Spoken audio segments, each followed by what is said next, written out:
जननीं शारदां देवीं रामकृष्णं जगद्गुरुं पादपद्मे त्वयोश्रित्वा प्रणमामि মুহুর্মুহু। পূজনীয় স্বামী লোকেশ্বরানন্দজি মহারাজের সম্পাদনায় রচিত শতরূপে সারদা গ্রন্থ থেকে পাঠ। পৃষ্ঠা সংখ্যা 157। নিবেদিতার ধ্রুব মন্দির, শঙ্করী প্রসাদ বসু। 1। ভারতীয় মাতা সম্পর্কে স্বামী বিবেকানন্দ মাতা সারদার কাছে নিবেদিতাকে সমর্পণ। স্বামী বিবেকানন্দের আহ্বানে ভগিনী নিবেদিতা ভারতবর্ষে এসেছিলেন ভারতীয় নারীদের শিক্ষাদানের জন্য। নারী ও জনগণ উভয়ের উন্নয়নই ছিল বিবেকানন্দের ভারতীয় জীবন ব্রত, যার উপর নারী শিক্ষার ভার স্বামীজি অর্পণ করতে চেয়েছিলেন। সতই তাকে উপযুক্তভাবে প্রস্তুত করার ভারও তাকে নিতে হয়েছিল। শিক্ষাতত্ত্ব কি তা মার্গারেট এলিজাবেথ নোবেল যথেষ্টই জানতেন স্বামীজির সঙ্গে সাক্ষাতের পূর্ব থেকেই, কিন্তু ওই শিক্ষানীতিকে ভারতীয় খাতে প্রবাহিত করতে হলে ভারতবর্ষ আসলে কি তাও জানা দরকার। তাই স্বামীজি প্রথমেই নিবেদিতা প্রভৃতি অনুরাগীদের নিয়ে ভারতবর্ষের নানা দিকে পরিভ্রমণ করেছিলেন। ওরা দেখেছিলেন হিমশিখরা, সমুদ্র মেখলা ভারতকে, বনরাজি নীলা, নদী জপমালা ভারতকে। দেখেছিলেন জেলে মালা মুচি ম্যাথরের ব্রাহ্মণ শূদ্রের ভারতকে, শোভায় শক্তিতে সম্পন্ন ভারতকে, শোষণে জীর্ণ কিন্তু গভীরে স্পন্দিত ভারতবর্ষকে। ভারতবর্ষের রূপরেখার দেখার পরেই মার্গারেটকে জানতে হবে ভারতীয় নারীকে। ভারতীয় নারীর আদর্শ কি? পাশ্চাত্যে স্বামীজি অক্লান্ত কণ্ঠে ভারতের নারী আদর্শের কথা বলেছেন। ভারতের জননী আদর্শ নারী, মাতৃভাবই ইহার প্রথম ও শেষ কথা। ভারতে ঈশ্বরকে মা বলিয়া সম্বোধন করা হয়। উৎস: the complete works of Swami Vivekananda, volume 8, অদ্বৈতা Ashram, Calcutta, 3rd addition, 1959, page 57। পাশ্চাত্য পৃথিবী নারীর জয়াভাবকে প্রধানত গ্রহণ করেছে। সেখানে মাতৃভাবের প্রতি উপেক্ষা বা অবজ্ঞার সীমা নেই। সেই অবজ্ঞার স্বর যেন স্বামীজির আদর্শ প্রতিমাকে বিদ্ধ করেছিল। তিনি ভালোবাসার যন্ত্রণায় হাহাকার করে বলেছিলেন, সেই সর্বমহিময়ী যিনি আমায় এই শরীর দিয়াছেন, এই পাশ্চাত্য দেশে তিনি কোথায়? কোথায় তিনি, যিনি আমার প্রয়োজন হইলে বারবার জীবন দিতে প্রস্তুত? কোথায় তিনি, আমার প্রতি যাহার স্নেহ অফুরন্ত, তা আমি যতই দুষ্ট বা হীন প্রকৃতির হই না কেন? ধন্য আমাদের জননী! যদি মায়ের পূর্বে আমাদের মৃত্যু হয়, তাহা হইলে মায়ের কোলে মাথা রাখিয়াই মরিতে চাই। উৎস: IBIT, পেজ নাম্বার 57-8। পাশ্চাত্য নারী মার্গারেট যাতে ভারতীয় নারী আদর্শের মধ্যে নবজন্ম গ্রহণ করতে পারেন, সেজন্য স্বামীজি তাকে এনে সমর্পণ করেছিলেন ওই আদর্শের পরাকাষ্ঠা এক পরমা মাতৃমূর্তির পদতলে। তিনি আর কেউ নন, জননী সারদা দেবী। স্বামীজি প্রেরণার উদ্দীপ্ত মুহূর্তে ভারতীয় নারীর আদর্শ প্রতিমারূপে 3 পৌরাণিক চরিত্রের নাম উচ্চারণ করেছিলেন: সীতা, সাবিত্রী, দময়ন্তী। এরা নারীর 3 আদর্শের বিগ্রহ। এদের মধ্যে সীতাকে স্বামীজি মাতৃত্বের প্রতীক বলে নির্দেশ করেছেন। সীতার মধ্যে অবশ্যই মাতার ধরিত্রী সহন ছিল, কিন্তু নিখিল মাতৃত্বে তিনি প্রতিষ্ঠিত নন। তিনি বিশেষভাবে লব কুশেরই মাতা। বিশুদ্ধ মাতৃত্বের প্রকাশ তখনই ঘটবে যখন সেখানে বাৎসল্যের পিছনে রক্ত মাংসের বন্ধন থাকবে না। যশোদার ছিল সেই ভালোবাসা যাকে বলা হয়েছে প্রতীক বাৎসল্য, কারণ কৃষ্ণ তার নিজের সন্তান নন, কিন্তু সে ভালোবাসা তো স্বয়ং শিশু ভগবানের জন্য। অপরপক্ষে এই পৃথিবীর সকল মানুষের জন্য, যাদের অধিকাংশ সামান্য সাধারণ দুঃখী দুর্গত, প্রয়োজন ছিল একজন মাতার, যিনি কবির কল্পনায় নয়, বাস্তব জীবনে এসেছিলেন এই আশ্বাস নিয়ে, আমি সত্যিকারের মা, গুরুপত্নী নয়, পাতানো মা নয়, কথার কথা মা নয়, সত্য জননী। উৎস: শ্রীমা সারদা দেবী, স্বামী গম্ভীরানন্দ, উদ্বোধন কার্যালয়, কলিকাতা, ষষ্ঠ সংস্করণ, 1384, পৃষ্ঠা 236। স্বামীজি এই নিত্য অথচ ব্যক্তিগত মাতাকে জানতেন, কিন্তু তখনই অবরোধের দ্বার খুলে তাকে বহিঃপৃথিবীতে স্থাপনের সময় আসেনি।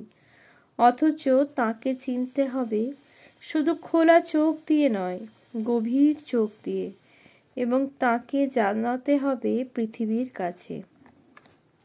স্বামীজি নিশ্চয়ই ভেবেছিলেন মার্গট সে কাজে সমর্থ, তাই তার কাছে খুলে দিয়েছিলেন অবরোধের দ্বার।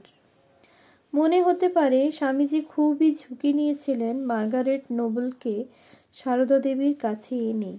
নিবেদিতার মধ্যে ছিল জগৎ আলোড়নকারী শক্তি, ধাবমান অগ্নি তিনি, কিন্তু তাকে স্বামীজি এনে হাজির করলেন শান্ত কিরণ প্রদীপের সমীপে।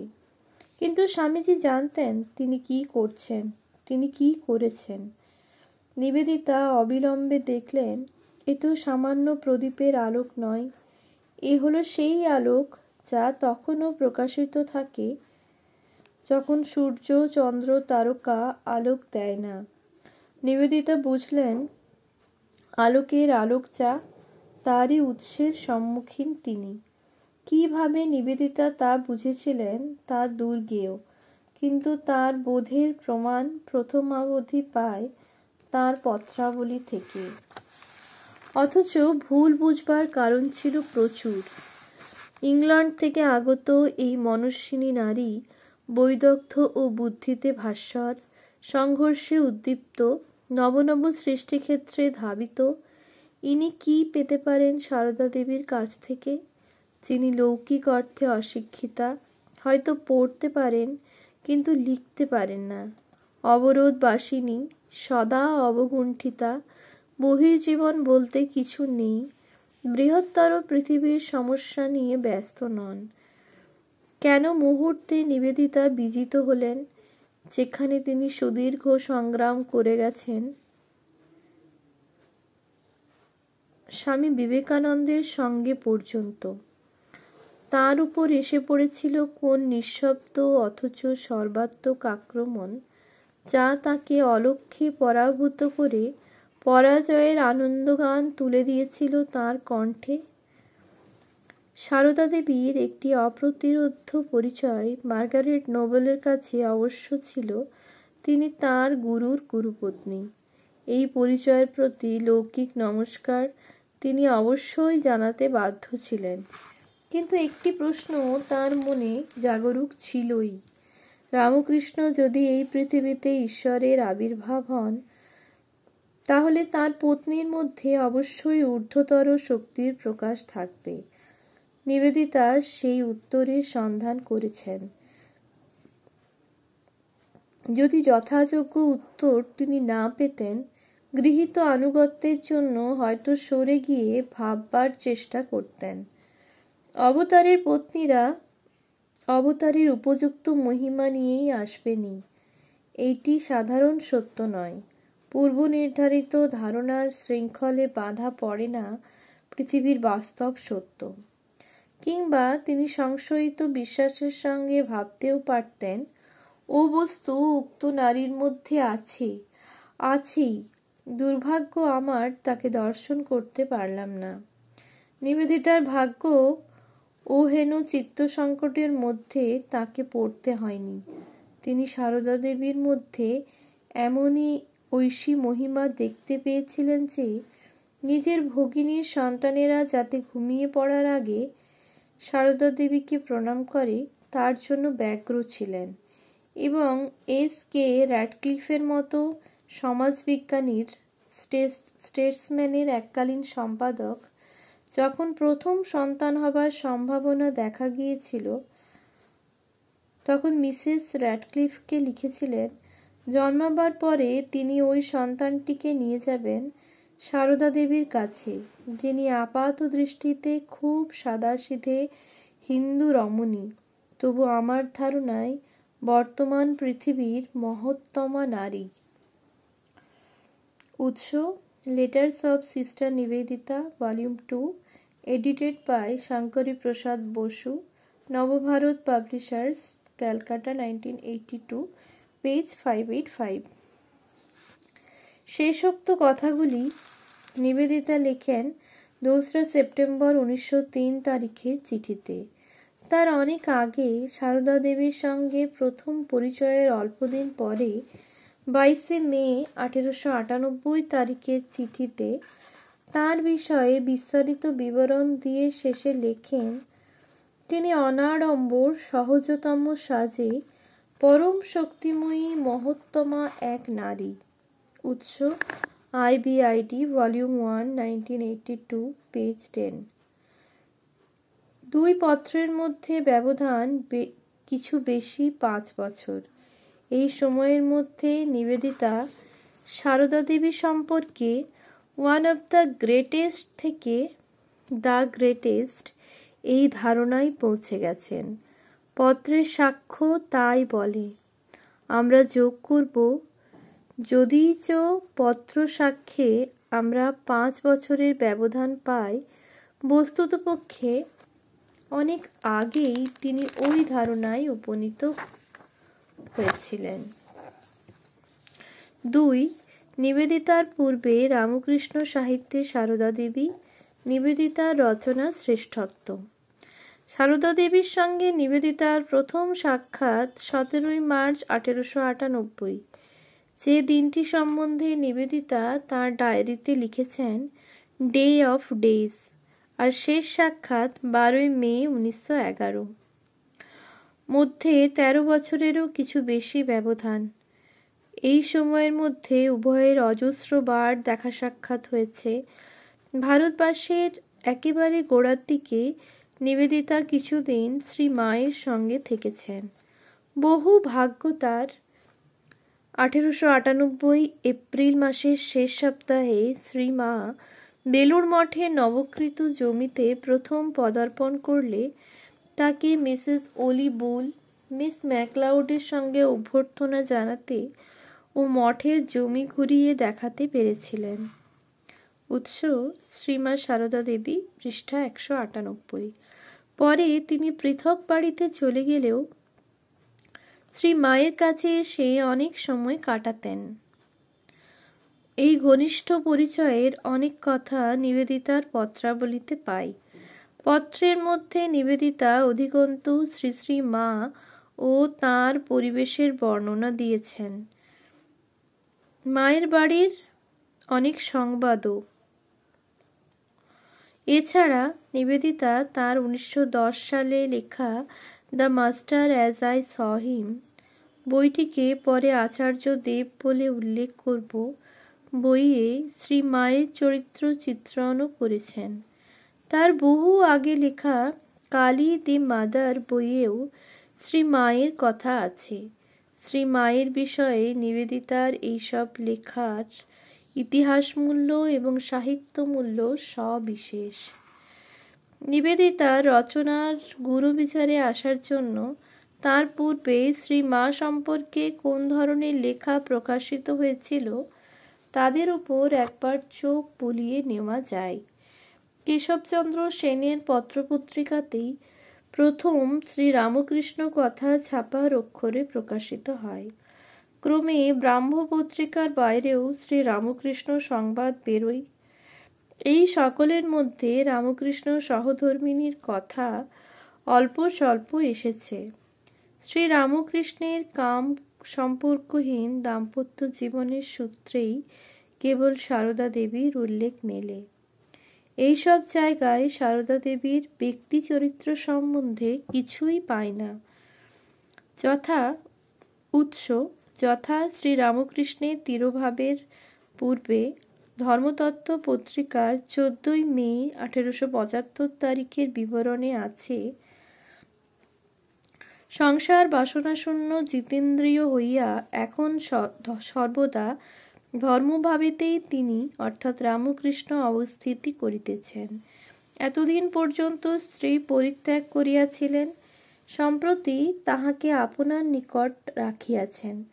যদিও এখন তিনি পরিবারের মধ্যে থাকেন, কিন্তু সাংসারিকভাবে নহে, জিতেন্দ্রীয় যোগীর ন্যায় অবস্থিতি করেন। সমসাময়িক দৃষ্টিতে শ্রীরামকৃষ্ণ পরমহংস।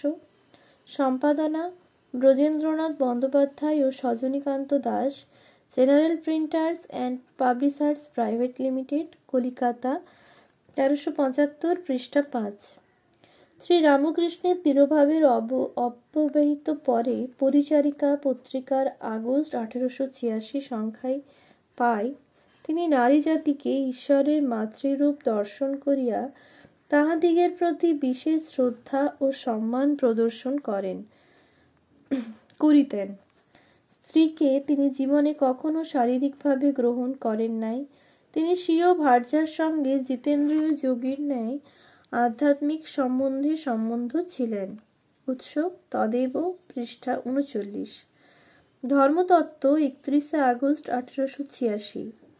নারী মাত্রকে দেখিলেই তিনি প্রণাম করিতেন ও তাহাদের মধ্যে ভগবতীর আবির্ভাব প্রত্যক্ষ করিতেন।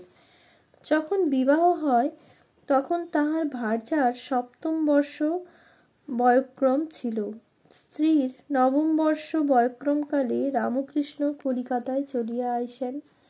এই জীবনে স্ত্রীকে কখনো সাংসারিকভাবে গ্রহণ করেন নাই। বহু কাল পরে পত্নীকে নিকটে আশ্রয় দিয়াছিলেন বটে, কিন্তু তাহার সঙ্গে কিছুমাত্র সাংসারিক সম্বন্ধ স্থাপন করেন নাই। তিনি জিতেন্দ্রীয় যোগীর ন্যায় থাকিতেন। উৎস সমসাময়িক দৃষ্টিতে শ্রীরামকৃষ্ণ পরমহংস, পৃষ্ঠা 56।